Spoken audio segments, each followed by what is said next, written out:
पूर्व सांसद बृजेंद्र सिंह द्वारा शुरू की गई सद्भावना यात्रा आज महेंद्रगढ़ हलके में पहुंची।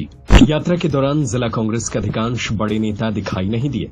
महेंद्रगढ़ से कई बार कांग्रेस के टिकट पर चुनाव लड़ने वाले राव दान सिंह, अटेली से अनीता यादव और नांगल चौधरी की विधायक मंजू चौधरी कार्यक्रम में शामिल नहीं हुई। पार्टी के प्रदेश अध्यक्ष राव नरेंद्र सिंह भी मौजूद नहीं थे। उन्होंने पहले ही बयान दिया था कि यह कांग्रेस संगठन की आधिकारिक यात्रा नहीं है। यात्रा राजकीय मॉडल संस्कृति स्कूल से शुरू हुई और शहर के मुख्य बाजारों तथा चौकों से होकर यादव सभा में जाकर समाप्त हुई। पूर्व सांसद बृजेंद्र सिंह ने कहा कि यह यात्रा 5 अक्टूबर से चल रही है और 6 महीने तक जारी रहेगी। आज महेंद्रगढ़ उनका 17वां हलका था। उन्होंने कहा कि यात्रा के दौरान लोगों का अच्छा समर्थन मिल रहा है और लोग उनकी बातों पर चर्चा भी कर रहे हैं। वरिष्ठ नेताओं के नदारद रहने पर उन्होंने कहा कि उनके लिए कांग्रेस कार्यकर्ता ही सबसे बड़ा नेता है। जिलाध्यक्ष और महिला जिलाध्यक्ष उनके साथ हैं, इसलिए संगठन का प्रतिनिधित्व मौजूद है। बिहार चुनाव परिणाम पर उन्होंने कहा कि महिलाओं के खातों में चुनाव से पहले 10-10 हजार रुपए डालना सीधे तौर पर रिश्वत है।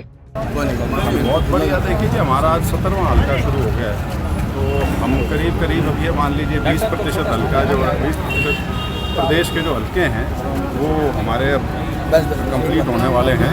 कल तक का महेंद्रगढ़ हल्के का है कार्यक्रम और उसके बाद फिर ये यात्रा भिवानी और चरखी दादरी की तरफ चली गई।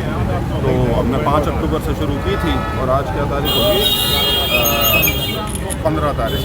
तो करीब सवा महीने की जो यात्रा है वो बहुत अच्छा अनुभव रहा है। हमारे को बहुत स्नेह और प्यार मिला है लोगों से और बहुत बड़ा एक तबका ऐसा है जो हमारी बात सुन भी रहा है और उसकी आगे चर्चा भी कर रहा है। खासतौर पर एक बुद्धिजीवी वर्ग है जो हमारे जो संदेश हम देना चाह रहे हैं उससे ना सिर्फ सहमत है बल्कि एक शायद नई उम्मीद या एक नई चीज़ ढूंढ रहे हैं जो शायद उनमें जो हमारी यात्रा है उसमें उनको नज़र आ रही है। तो अभी तक तो बहुत अच्छा सुखद अनुभव रहा है। आप देख रहे हैं कि महेंद्रगढ़ में जो भी कांग्रेस के जो बड़े नेता हैं, इसमें राव दान सिंह है या पार्टी के प्रदेश अध्यक्ष, वही आपकी भावना में सद्भावना मेरे लिए सबसे बड़े नेता कांग्रेस के कार्यकर्ता हैं और वो मेरे साथ निरंतर 5 अक्टूबर से चल रहे हैं। और संगठन की बात करो तो जिला अध्यक्षों पर कोई नहीं होता जिले के अंदर, तो वो दोनों जिला अध्यक्ष मेरे साथ हैं यहाँ पे, तो उनका बहुत बहुत धन्यवाद। बाकी यात्रा है, लंबी यात्रा है, 90 हल्कों की है, 6.5-7 महीने की यात्रा है। अच्छे दिन भी आएंगे, बुरे दिन भी आएंगे, अच्छे लोग भी आएंगे, बुरे भी आएंगे, सबका स्वागत है।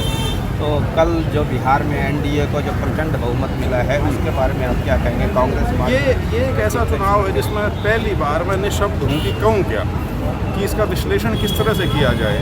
100 में से 90 सीट आ रही हैं 20 साल की सरकार के बाद भी।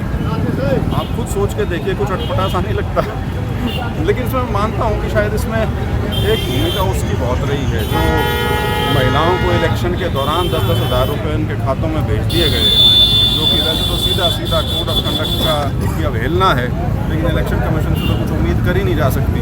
तो डायरेक्ट ब्राइब है एक बहुत बड़े तबके की, मेरे ख्याल से 1,40,00,000 महिलाओं को ये पैसा ट्रांसफ़र हुआ है। तो अगर इसी तरह से इलेक्शन से 1 महीना पहले इतनी अमाउंट अगर यूँ ट्रांसफ़र होगी डायरेक्ट, तो उसके बाद तो चुनाव लड़ना विपक्ष के लिए तो बहुत ही मुश्किल हो जाएगा, क्योंकि ये तो सीधी ब्राइबरी है स्टेट की तरफ से और स्टेट के पास इतने रिसोर्सेज तो हैं। अब वो ठीक है, सरकार बनने के बाद उसको कितने महीने तक लागू करेंगे वो एक बाद की बात है, लेकिन चुनाव में तो फ़ायदा हुआ ही है।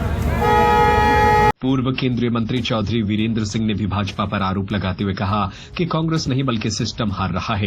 उन्होंने कहा कि भाजपा लोकतांत्रिक अधिकारों पर धीरे धीरे रोक लगा रही है और बिहार में वोट खरीदे गए हैं। उन्होंने कहा कि लोकतंत्र में इस तरह के खरीद फरोख्त को बंद करना होगा। कभी सिस्टम में जब आ जाती है तो वो आप उनको कहते हो कांग्रेस हार रही है। मैं ये कह रहा हूँ सिस्टम हार रहा है। सिस्टम में आज आपको खोज करने की, और मेरा अपना ये दावा है कि जिस दिन ये पर्दे खुले होके ये पता लगेगा कि बीजेपी पार्टी प्रजातंत्र में जो विशेषताएं हैं, वोट देने का हक, हर वोट को अपनी आज़ादी से बात करने का हक, ये सारे हकों पे एक किस्म से धीरे धीरे अंकुश बन रहा है। और वो हमारे प्रजातंत्र को कमज़ोर करेगा। आने वाले समय में आप देखेंगे कि जिस प्रकार से लोगों में ये प्रजातंत्र का हिस्सा नहीं है, जैसे मैंने अभी शुरू में किया था कि आप एक महीने पहले 10-10 हज़ार रुपये महिलाओं के अगर डालने हैं तो उनके खाते में साल भर 2 साल भर पहले डालो ताकि उनको भी पता लगे।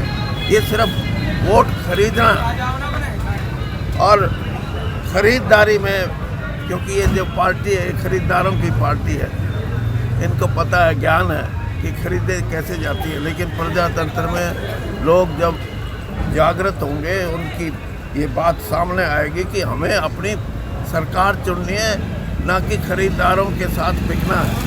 ये बहुत बड़ी चीज़ है। आप कहोगे कि आपने तो वोटर को भी बिकने वाला बता दिया। सही बात है। आप आंकड़े देखो, महिलाओं के 76% से वोट देना पहले क्यों नहीं देते थे? तो इसलिए ये व्यापार, ये वोटों का व्यापार बंद करना पड़ेगा इस देश के प्रजातंत्र के लिए। प्रधानमंत्री ने कल कांग्रेस को प्रधानमंत्री से क्या पूछते हो आप? प्रधानमंत्री की कहानी मेरे से अलग सुनो ना।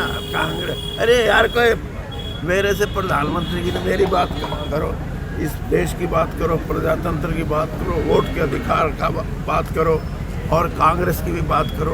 कांग्रेस की करो ना। जो सद्भावना यात्रा चल रही है, लेकिन इस सद्भावना यात्रा में जो आप कह रहे हो कि भूपेंद्र सिंह हुड्डा आपके जो प्रदेश अध्यक्ष हैं वो भी साथ नहीं आ रहे, क्या कहेंगे इसको? नहीं, साथ नहीं आ रहे, आ जाएंगे। 6 महीने की यात्रा है। औरतों को भी 9 महीने बाद ही बच्चा पैदा होता है। आज प्रदेश अध्यक्ष के तो गृह जिले में ये यात्रा में तो पता ही नहीं लगता कि बच्चा पैदा होने की स्थिति है नहीं है। जब स्थिति उभरेगी तो सब आएगी। सद्भावना यात्रा जारी है, समर्थन भी दिखा, सवाल भी उठे। महेंद्रगढ़ से राधेश्याम, दिल्ली वन की रिपोर्ट। सत्य खबर, सत्य, सटीक, बेबाक।